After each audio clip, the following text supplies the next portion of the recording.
মামা, তুমি মনে হয় ভাইবা দেখছো যে মোবাইল ফোন টেলিফোন আসার আগে অ্যাকচুয়ালি আমরা কেমনে কথা কইতাম? না তো, কেন ভাবস তুই? চল ভাবি। চল। এই বেটা, হ্যাঁ তুই মর্স কোড বানাবি? ও হ্যাঁ, আজকে আমরা মর্স কোড মেশিন বানাবো, কারণ আমার সেমিস্টার ব্রেক চলতেছে and I am freaking bored. Morse code machine বলতে আমরা সাধারণত বুঝি একটি কি এবং একটি ডিকোডারকে, কিন্তু না ভাই, ওইসব পুরোনো দিনের জিনিস আমাদের এখন আর লাগবে না। আমরা বানাবো নিজেদের একদম নতুন version. But if you are thinking, Ayan আমি তো জানি না টেলিগ্রাফ মেশিন কি, মর্স কোড মেশিন কি, থামেন আসেন বুঝাই দিতেছি। টেলিগ্রাফ মেশিন হচ্ছে আমাদের স্মার্টফোনের OG great great grandparents. আজকাল আমরা এত দ্রুত কমিউনিকেট করি, ইমেল, টেক্সট, সোশ্যাল মিডিয়া, গলা ফাটিয়ে চিৎকার, কিন্তু ভেবে দেখেছেন সবসময় কি এমন ছিল? হ্যাঁ, গলা ফাটিয়ে চিৎকার সবসময় ছিল, বাট বাকিগুলো না, এমন ছিল না। মর্স কোড আবিষ্কার করেছিলেন স্যামুয়েল ডি মর্স। তিনি ছিলেন তার সময়ের একজন গিগাচ্যাট রেপিউটেড আর্টিস্ট। তার স্ত্রী বাচ্চা জন্ম দেওয়ার সময় যখন মারা যায়, এই খবর তার কাছে চিঠির মাধ্যমে আসতে মাসখানিকের মতন সময় লেগে যায়। এতে আমাদের গিগাচ্যাট আর্টিস্ট এতটাই ডিপ্রেসড হয়ে গিয়েছিলেন যে তিনি সিদ্ধান্ত নেন এখন সময় এসেছে যোগাযোগের জগতে রেভলিউশন আনার, একটা বিপ্লব আনার। এরপর তিনি তৈরি করেন এমন একটা মেশিন যেখানে ইলেকট্রোম্যাগনেটিক সিগন্যাল ব্যবহার করে দূরে বার্তা পাঠানো যায়, ইলেকট্রিক পালস দিয়ে খুবই কম সময়। এনিওয়েজ, এই যে ইলেকট্রিক পালসগুলো, এটাকে সে আমাদের মতন সাধারণ মানুষদের বোঝার জন্য ডট আর ড্যাশ হিসেবে পরিচয় দেয়, যা পরে পুরো দুনিয়াতে মর্স কোড নামে ছড়িয়ে পড়ে। প্রতিটা ইংলিশ বর্ণমালার জন্য আলাদা আলাদা ডট ড্যাশ ফরম্যাট ছিল। এই পদ্ধতি ব্যবহার হয়েছে দ্বিতীয় বিশ্বযুদ্ধের মতন গুরুত্বপূর্ণ সময়েও যোগাযোগের জন্য।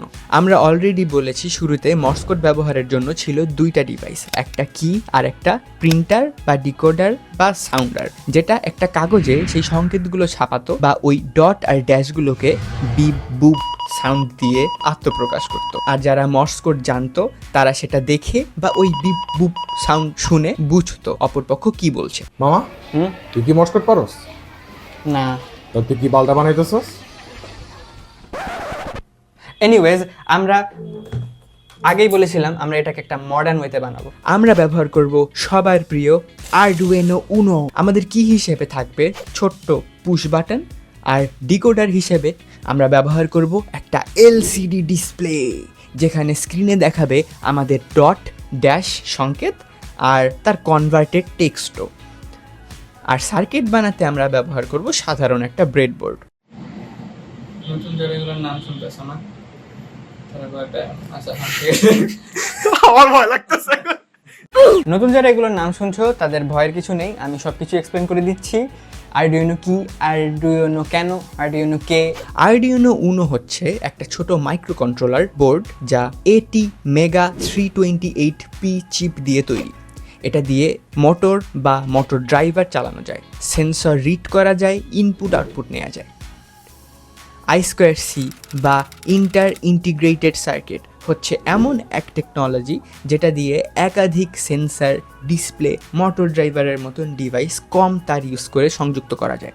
আর LCD 16:2 ডিসপ্লে হচ্ছে এমন একটা ডিসপ্লে যেখানে একসাথে 2 লাইনে 16টা করে অক্ষর দেখা যায়, 16:2। প্রথমেই যেটা লাগবে সেটা হলো ডিসপ্লে আর I2C মডিউলকে সোল্ডার করে যুক্ত করা। আমার এই প্রজেক্টের কারণে সোল্ডারিং শিখতে হয়েছে, এটা boring and fun at the same time. এই জন্য এই নাও ফাস্ট ফরওয়ার্ডেড ভার্সন অফ আমার 1 ঘন্টার ফার্স্ট সোল্ডারিং ট্রাই।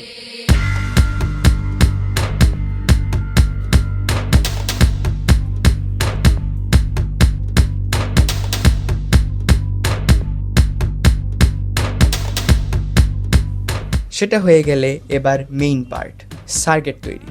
আচ্ছা, সার্কিটের ক্ষেত্রে একটা ব্যাপার, আপনারা যদি সোল্ডারিং না করতে চান, মানে I2C মডিউলটি ছাড়া শুধু LCD ডিসপ্লেটি পিন হেডারের সাহায্যে ব্রেডবোর্ডে কানেক্ট করতে চান, তাহলে আপনারা সার্কিট নাম্বার 1 ইউজ করবেন।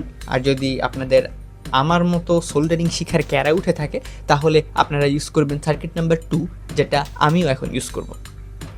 জাম্পার দিয়ে কানেকশন দিয়ে দিচ্ছি ডায়াগ্রাম ওয়াইজ।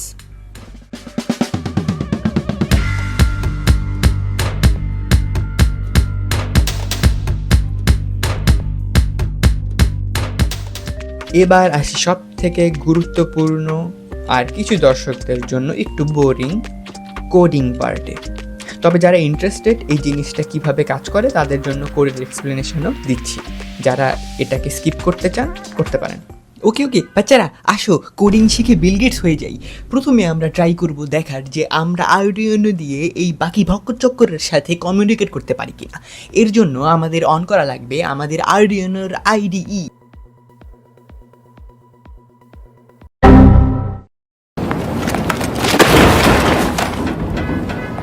কিছু কোড লিখে দেখা লাগবে যে কাজ করে কিনা।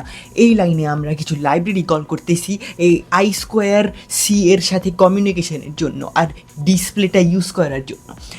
এগুলো হচ্ছে পিন নাম্বার। এখানে বলা আছে যে কোন বাটনটা আরডুইনোর কোন পিনে জাম্পার দিয়ে কানেক্টেড আর ডিসপ্লে কোন পোর্টের সাথে কানেক্টেড।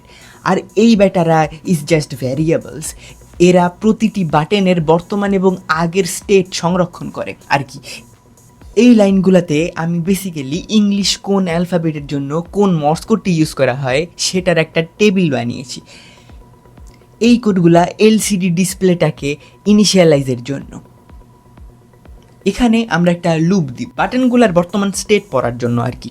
এখানে দিব কিউট পিচ্ছি একটা ফাংশন যেটা আমরা কোন বাটন প্রেস করতেছি ডিটেক্ট করবে। এখানে আমরা আমাদের অশিক্ষিত আরডুইনোর শিখাবো যে কিভাবে উপরের লাইনে লেখা আর নিচের লাইনে মর্স কোড ইনপুট দেখাইবে ডিসপ্লের মধ্যে। সো এইভাবে এটা কাজ করবে। I hope, I don't know আসলে করবে নাকি। আচ্ছা কইরা দেখি।